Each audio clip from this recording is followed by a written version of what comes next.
Hello and welcome to KCC TV, episode 15, the first of 2023, Karen.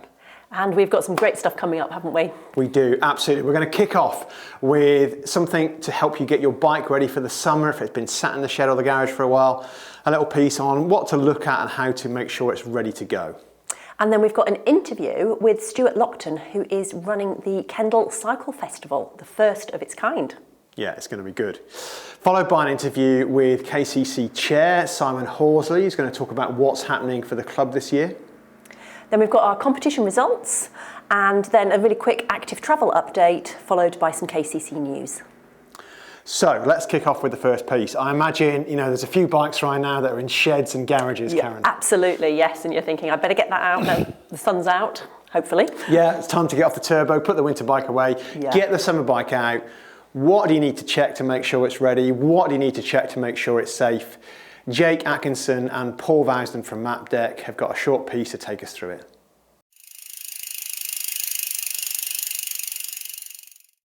Hi guys, I'm Jake. I'm here at MapDeck Cycle Works.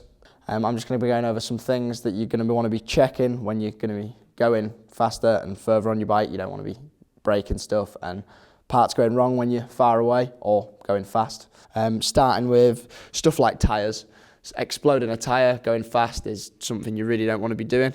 The tyres come with a little indicator wear marks on them. It's just like a little divot in the tyre, some of them. It's like just a little circular hole. If that hole's no longer visible, the tyre's worn past the point of where it should be. And with your tyre, I mean, if the carcass starts to show through, which is sort of like the threaded lines you'll see, then you really need to change your tyre because it's on the last. Like on your famous video. Yes, exactly. A few moments later. Oh no!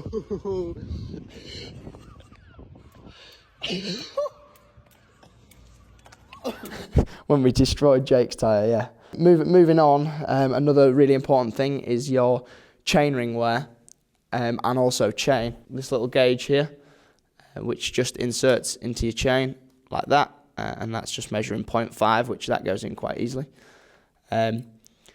So if it is measuring like that, it's sort of indicating that it's beginning to wear the chain rings. And if it's been like that for a long time and the chain becomes really worn and then it starts to wear these teeth out, the teeth should be like equilateral triangles, not really sharp, pointy teeth. If they begin to come all oddly shaped and really sharp, then you're going to be wanting to replace that. Another really important thing is brake pads. Obviously, you don't want to be going out with no brake pads. Got a spare one down here to show. But these pads have like divots in them.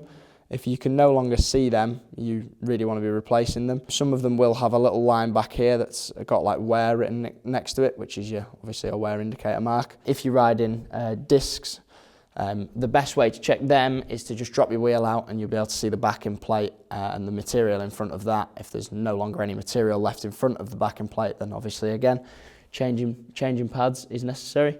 And then checking actual disc wear.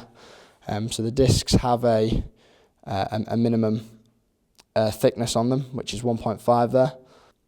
Some verniers, so there it's 1.7, that's a brand new disc. So for rim brakes, a very similar tool is this one, which when the tyre's off, you can put these little teeth either side of the rim, and it gives you a gauge on how thick your rim is.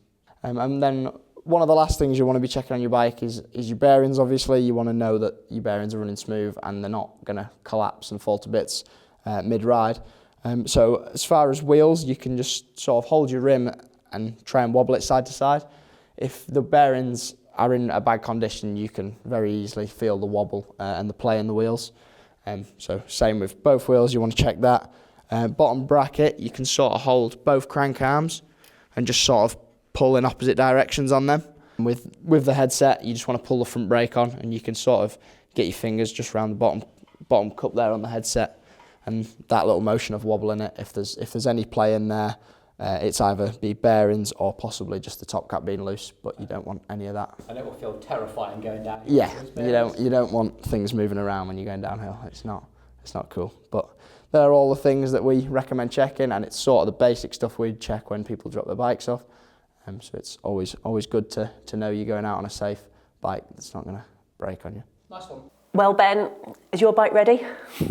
Not yet, but I do know what to look for now. Absolutely, yes. And I can't wait to get my summer bike, I'm going to call it, out the basement and get riding again. So yes. Next up, you spoke to Stuart Lockton, didn't you? Yes, and Stuart told us all about the Kendal Cycling Festival that's happening at the end of April. So here he is to tell us a little bit more about what's happening and what you can expect.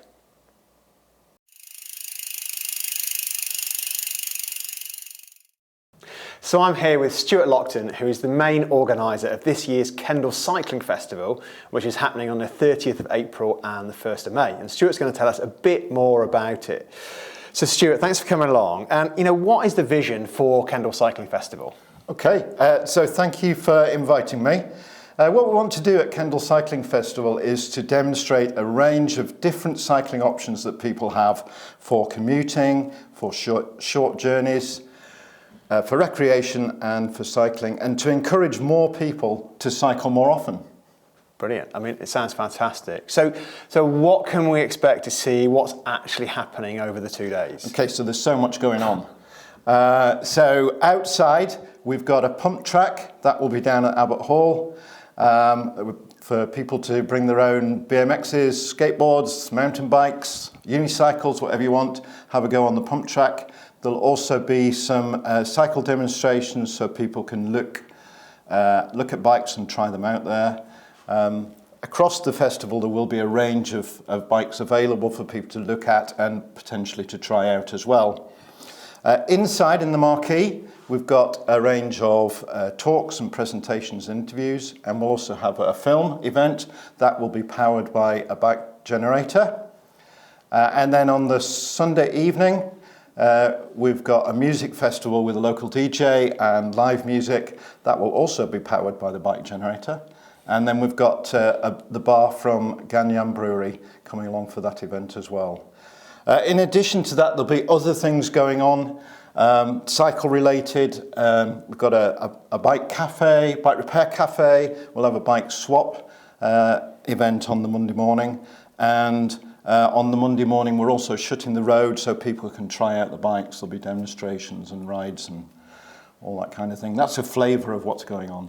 I love the idea of a DJ music night being powered by someone on a bike. I don't know how many watts you have to put out to power that, but it sounds like you have to pedal pretty hard to me. Yeah, we'll find out. Yeah, exactly. Stuart, who has just give us an outline of some of the people talking? You mentioned there's talks and films. Yeah, so our headline speakers are Lee Craigie, who's going to come and talk to us about her resolution race, which was a cycle ride on cargo bikes across Europe.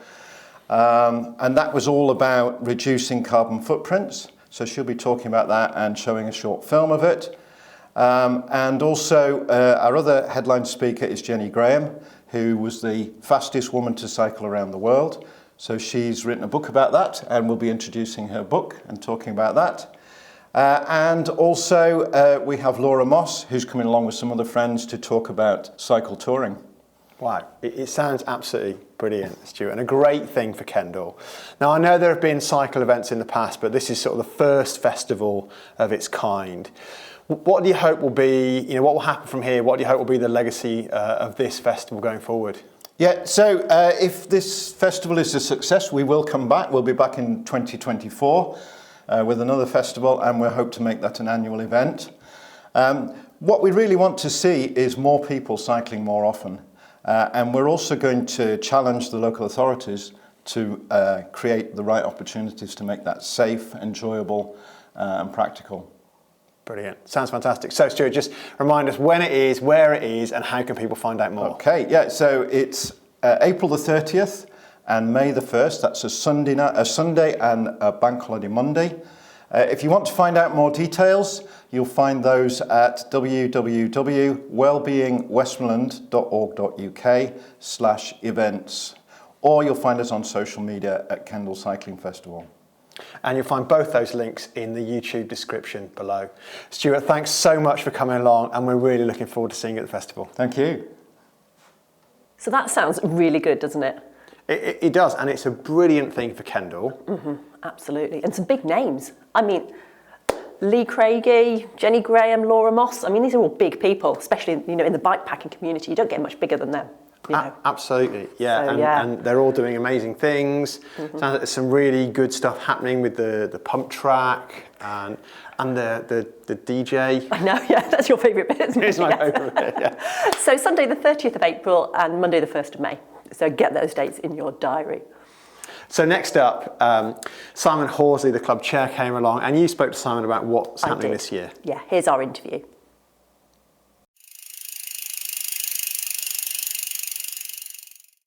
Hi Simon, and welcome to KCC TV. Great, thanks Karen. It's an absolute honour and privilege to be here on KCC TV. This has made my day. I've watched you and Ben present and have the cups of tea, and I'm here with my cup of tea, ready to go. You're easily pleased. Easily pleased, absolutely, absolutely.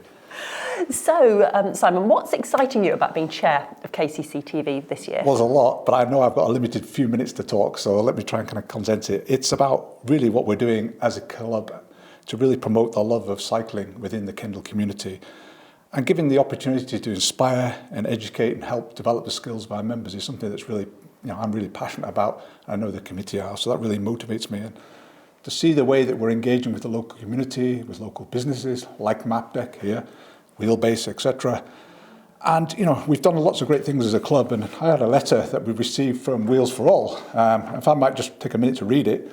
To all at Kendal Cycling Club, I'd like to thank you on behalf of Wheels for All for your donation of £1,690.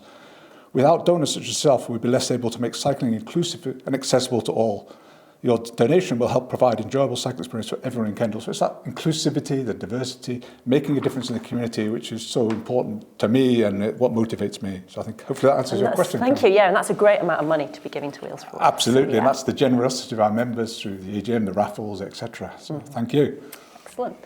Have there been any recent changes to the committee? Well, yeah, the committee is always evolving, and it's great to see new people wanting to step up and join the committee. And first of all, I'd like to thank David Sherrod, who stepped down, and Francis Watkins has taken over as driving our volunteer side of things. Peter Clarkson was recently doing a lot of our social media. Due to work commitments, Peter's had to step down. So we do have a vacancy. So if you have that social media expertise and you want to, for a challenge, please put your hand up and step forward. Also, Michaela Irving's recently joined to look after the junior side. So thanks to Ian for encouraging Michaela. And Michaela, thanks for coming on board to take that on board. And if you want to find out where our committee members are, what their focus areas are, please look on our website. There's a section, Club Committee. Their pictures are there, a little bit about what they do. So please check that out. And the committee's focus for 2023, obviously around the key things you've talked about, but is there anything in particular? Yeah, we've been really keen to build on the success we had through 2022. And first of all, I'd just like to say a big thank you to the committee who give up a lot of time. There's a lot of time goes on behind the scenes, working on various items for the benefit of the club and the members. We've now got an events calendar, so I think it's really important that you've got, as members, can get a forward-looking view of what we've got planned, and you can plan it, put it in your calendars, and be prepared to be part of it. And so on the website, there is a section, What's On, check that out. Some of the highlights would be, for example, there's the Commute session on the 23rd of March. That's a social at the Ganyan Brewery. Come down and learn how to use Commute. We've got the Mallorca trip again in April. There's the Women's Weekend in July. There's a social ride for the whole club in August with a big social event afterwards. Lots of things going on. Check out the website and be aware of what's going on and put it in your diary, please. And that's obviously on top of all the regular things that just happen week in, week out. Absolutely. Yeah. Obviously the regular club rides, the gravel rides, etc., etc. Quite a diverse things going on. And Stuart Lockton's coming in shortly to talk about the Kendal Cycling Festival, and we are obviously involved in that and keen to see that succeed. I think, the Mallorca trip, there's still a lot of opportunity to sign up. So if you haven't signed up, come and join the rest of us in Mallorca. I think we'll have a good crowd there this year. And I think Ben's going to talk a little bit about Club Kit. We've got a new supplier, exciting there. We've got a lot of Enduro stuff that we want to sell as well. So there's plenty of Club Kit out there. So if you need to restock, replenish, take the opportunity to do that. So thank you. And what can our members do to support you and the committee? A great question, Karen. Often everybody's looking for the committee to do everything, and it really would be helpful if members could step forward and volunteer when we look for volunteers and just give a lending hand to help make life easier to deliver some of the things we want to deliver for all the club. So volunteer, and if you think you can offer some services, please reach out to Francis. Francis is coordinating all the volunteers and just really supporting each other. and just looking for what it makes it really enjoyable to be a member of the club. So for example, on group rides, are we really doing the best we can to ride effectively as a group, to ride safely, to look after each other, be courteous as we travel through the local villages, etc. And one area we'd definitely be looking for some support in is around the juniors, particularly on a Tuesday evening. So if you've got some time, you've got an inclination to go and help the juniors, and we have over 137 juniors under 14, it'd be great if you could invest some time in helping develop those. And last but not least, this is KCC TV, and we're always looking for volunteers to help, particularly in terms of providing content, and I'm sure Ben and Karen will be open to any suggestions. I was just going to do the pitch, so thank you, Simon, for doing that for us. Great minds think alike. Yes, absolutely. Oh, well, it's great to have you on. Oh, it's a pleasure. It's been great, and I think you guys are doing a great job, and I'm really excited about what 23 brings for Kendal Cycling Club. So thank you. Thank you. Well, it was really great speaking to Simon. And the first of the events that Simon mentioned, there's so many coming up this year, was the pizza and puncher evening, which took place at Mapdeck. And we got some photos showing what people learned, and there was some good feedback as well, wasn't there, Ben? Yeah, it sounds like it went down really well. One of the comments was, brilliant evening. Paul, thank you for correcting many years of bad practice and teaching new techniques. And the pizza was tasty too. I'm wishing I'd gone. Absolutely. Pizza. So yes. If you want to see the other events that are coming up throughout the year, then you can check on Spond. And also there's a new page on the website under events where you can actually see everything listed out. So do get those dates in your diary because you want to make sure that you're there throughout the summer. So back in December, we set a competition, which was just simply about riding over the new bridge. We didn't get loads of entries, but we did have a few. And I think we've got the Spond helmet, the Shrek helmet with some entries in. And it's a sloth, not Shrek. Come on. It's a sloth. Spond, sloth, Shrek, I don't know. They all start with an S. And of course, we're grateful as ever to Wheelbase, who sponsor the competition, and the prize is a £50 Wheelbase voucher. Go on, Karen, pull out one of these. Yeah. Tell us who you've got. We've got Sarah Griggs. Fantastic. Congratulations, Well Sarah. done, Sarah. There will be a £50 Wheelbase voucher on its way to you. So Karen, we're going to have a bit of an active travel update, as we sometimes do. So you want to tell us what's been happening? Yes, so the big news is that 1st of April, we have the new authority, Westmoreland and Furness. And the good news is I've been approached by a few of the people who are in quite prominent positions on that council, and I'm hearing really good news, really positive statements about, the need to improve cycle infrastructure and active travel. So it's not so much of a this is absolutely happening, but it's kind of in the pipeline. So I'm really looking forward to seeing what happens when the new council's in place. Great. Well, that's really good to hear, and thanks for keeping us up to date, Karen. So first up, Spond. We're on to Spond now. The committee have been doing some work behind the scenes to make Spond better and easier to use, and those were going to be rolled out over the next few weeks. So keep an eye on it and ask some questions if you're not quite sure how to use the platform. Some of you may have seen that KCC has a new kit supplier, Tactic, and there was a trying on evening a few weeks ago, and the first ordering window has closed. But there will be another ordering window a few months' time. So if you want to get some of the new Tactic kit, you'll be able to. Also, some of the other kit, the Endura kit that was previously on sale at Wheelbase, has now been bought by KCC, and that can actually be purchased at discounted prices. So if you'd like to potentially get some cheap kit, then contact Helen Jackson, which is competition at KCC, at kendal.cc. And then finally, Wheelbase are holding a gravel demo day on the 20th of May, and KCC members are entitled to a complimentary place. So again, look out for that on socials to sign up for that event. That brings us to the end of this episode. A few thank yous. First of all, to Simon Horsley, club chairman, for coming in to do the interview. And to Jake Atkinson and Paul Vousden for our piece on getting your bike ready. To Stuart Lockton for telling us all about the cycling festival that's coming up. To Wheelbase for providing the vouchers for the competition prize. And to Mapdeck for helping us with the technical support and filming. And to Tim Price, who's behind the scenes producing and editing this episode. So that's it for another episode, Tim and Ben. Tim's behind the camera. But that is it for another episode. And we look forward to seeing you next time.